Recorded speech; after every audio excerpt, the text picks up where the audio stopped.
Good morning, everyone. Happy Monday. I just want to say what's going on with all the eggs, everybody. There's an egg shortage going on, at least here in my part of Southern California.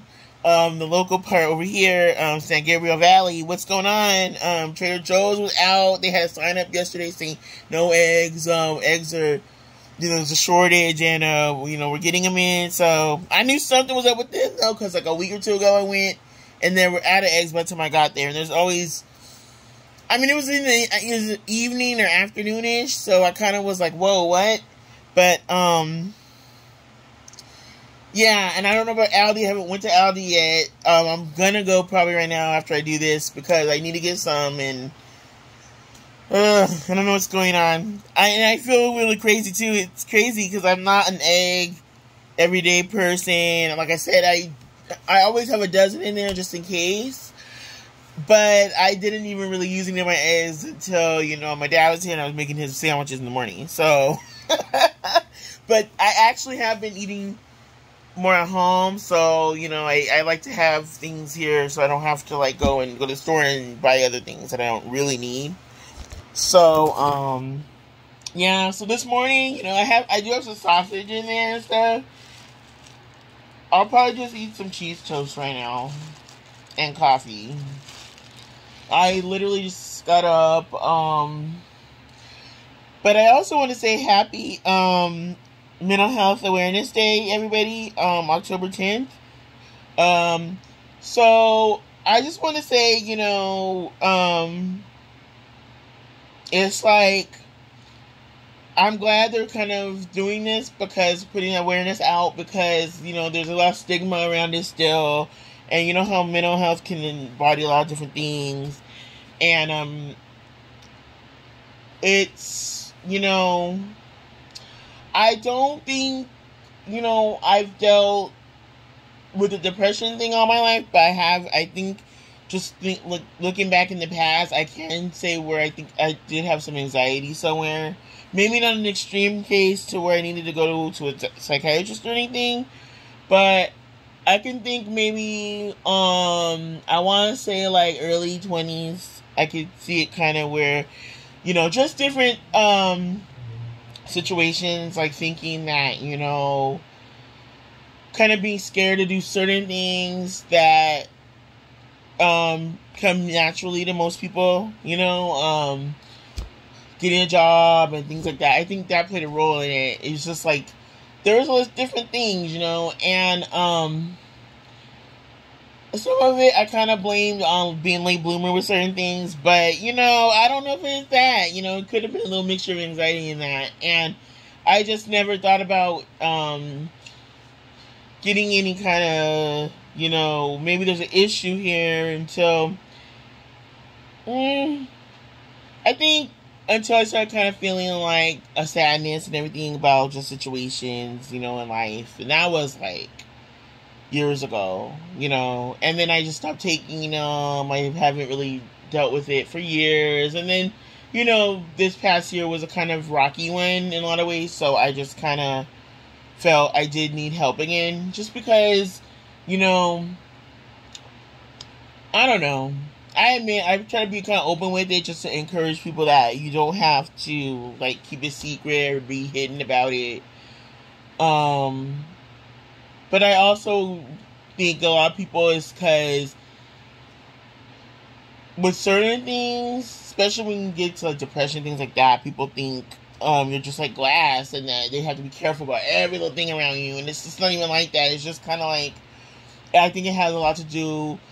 Some people it's an imbalance mentally. They have certain, the brain chemicals like serotonin and all that are kind of imbalanced, and they're always their whole life they were dealing with it, And then other people it's situational, and then other people it's just kind of to do with environmental and other factors and coping, and just how they deal with things. They can't kind of shake a feeling, And I remember at work one time, I guess at the beginning of the issues this past year, I do joke around, I do laugh a lot, so of course if I'm not doing that, people are gonna be like, well, what's wrong? But it's I remember at the time, my friends Nancy and Vanessa were like, they kept asking me, and I kind of didn't want to talk about it, but I just had this look. I guess like it was around, I want to say, February-ish, and I just was like, well, you know, I didn't want to talk about it, but I needed an event, and they were just like, it's gonna hurt, you know, even it doesn't matter who says the thing, it's gonna hurt, but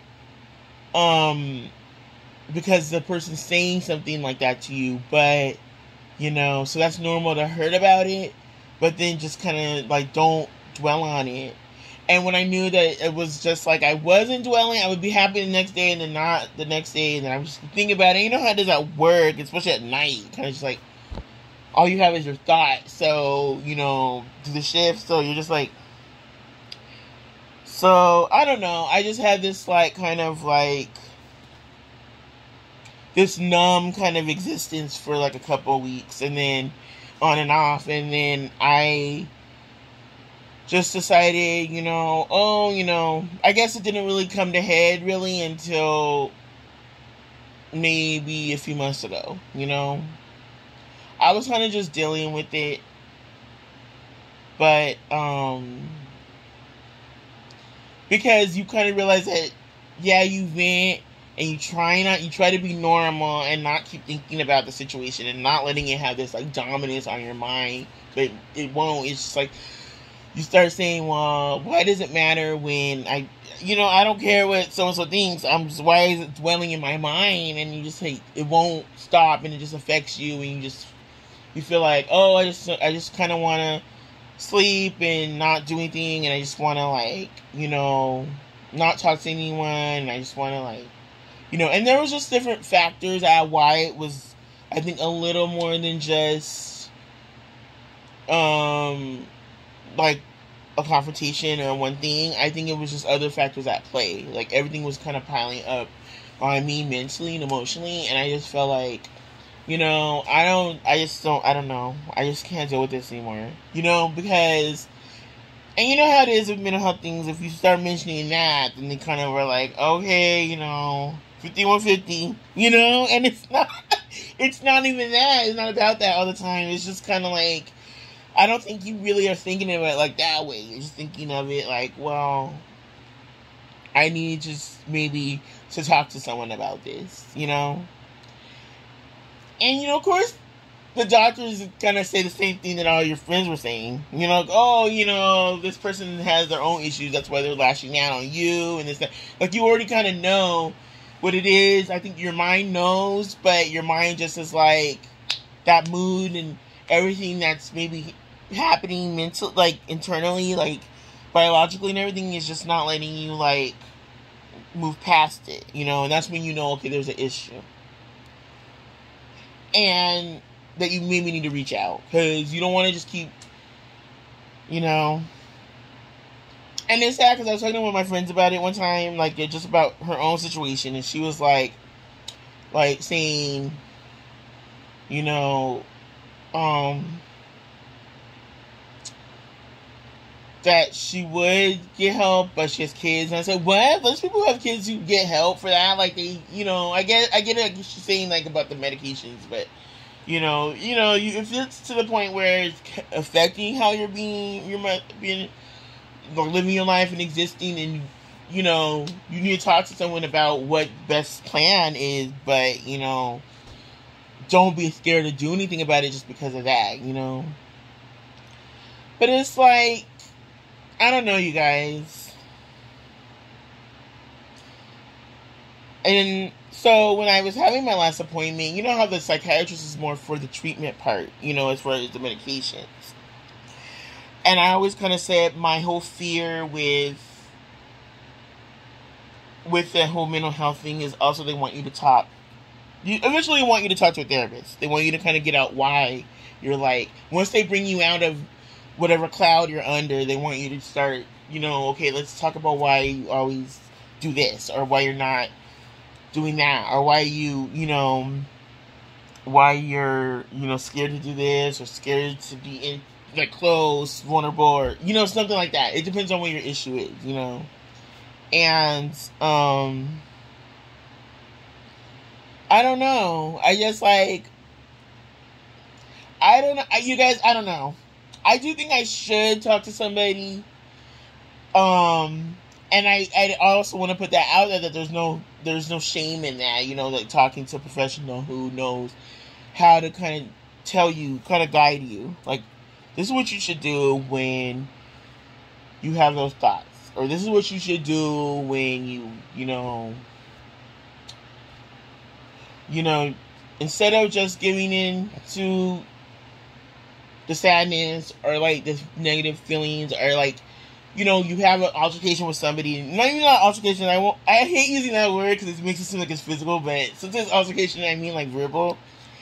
It's like, for example, for me, you know, just to kind of put myself out there with it, it's like, I felt in that moment that how that person was, what they were saying to me, and what, like, okay, yeah, I'm not saying that I didn't throw, you know, I didn't throw spears back because of how she was coming at me, and that I shouldn't have got out of character with it too, but I wasn't just going to let her stand there and not do anything. But I think with me, what the problem was that I was just embarrassed. I was like, you know, I was thinking, oh, this must be just how another person thinks this negative stuff about me. Oh, great, you know, maybe it's all true, you know. And then, like, just the fact that it was in front of my dad and stuff like that, and he was in the middle with the whole thing, it's just kind of like, I felt so ashamed and everything, and just like, it was just a bad experience, you know, you guys. And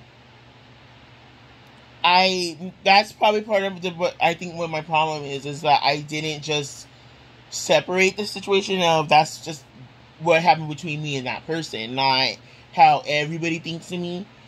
But I don't know. That's what I need to kind of decipher in therapy, I think, is, you know, I was like, I kind of put therapy on the back burner, you know, for a while, because I didn't know what to, I didn't want to talk about it. I just wanted to be like, let me just live and go day to day and, you know, function and all that. But, like, I think once they get you to the point where you're not, you know, so low anymore, they want you to kind of get to a point where you're learning to deal with it in ways that are not just instant, like, worst case scenario is the best way to go about it, you know? Like, some people, they literally are like, I'm just gonna, like, go jump off a bridge right now because my whole family hates me, or whatever like that. And they don't want you to do that. They want you to have a strategy in place. And what you should do, like, when you're starting to feel like you can't take it anymore, kind of thing. And that's kind of like what I like about the field, I guess, with it, is because it kind of, they try to encourage you to, like, not just be like, just keep me drugged up, you know, keep me like a zombie. And yeah, there's different conditions, so I don't want to downplay it, because I have experience dealing with people, family and everything, that has, you know, problems like that. So it's like, I've dealt with, I've been around it, so I kind of see where, I mean, at the time when I was young, I didn't really want to understand it, and I would just take everything personal with that situation too, with a family member. And then I'm just like, you know, now things, I guess when you finally kind of go through it yourself with it, you know, maybe a different condition, but you kind of are like, oh, okay, I don't want to be looked at like that, treated like that either. So you see things different the older you get, basically. With age comes wisdom, you know, and experience and everything like that. So it's like, I don't know, you guys. I'm kind of rambling, but I just wanted to point out that there's no shame in it. If you feel like you do need to talk to somebody, or you feel like, okay, I keep replaying this record in my mind, you know, and I shoulda, woulda, coulda said this, you know. It's like, you need to get away from what happened and kind of move forward. But something in you is telling you, is not letting you do that. So that's when you kind of call and say, like, okay, I'm having this problem with this, you know. That's how I feel about it. And I can't say what's gonna happen a year from now with this, with my treatment and stuff like that, or if it's gonna be different therapy involved, or if I'm gonna start, like, if I'm just gonna go off the medication, or what's gonna happen, you know. But I can just speak from right now that it did help me look at things different again, you know. And yeah, okay, you're on this mess, so if you're not on it, you wonder, well, what would happen if I wasn't on it, you know. But I don't know, because I just don't know, like, what caused it all, you know, to just kind of not, I don't know, to get me to that point. But it's kind of like you cross that bridge when you get to it, and I guess, like, they know based on their, like, training that people who've been on them and went off of them and what happens, and I just don't know, you know. Like, all I can say is this med is working now, but, you know, we'll see, you guys. It's just, I feel like today is just a day to kind of say, it's okay, like, if people need help, you know, beyond, like, professional help, like, beyond, like, just blowing up their friends or blowing up family, because sometimes the things people may talk to you about, your friends or your relatives at home or whatever, they may talk to you about things that you're not comfortable hearing. And that's why the stigma needs to end, because then you can tell them, look, I'm not going to judge you, no one's going to judge you, but maybe you need to talk to a professional, you know. Not like all, like, stern, but just like, you know, we've all had some way to do it like that, where we're like, you know, and it's not, you know, when you know better, you do better, kind of thing with that. Like, I have to forgive myself for how I was towards whatever relative. Oh my god, Jazzy's calling me. Oh, I gotta tell her what I was gonna tell her. You guys, I gotta go. I gotta tell her. But I'll tell you guys later. Bye.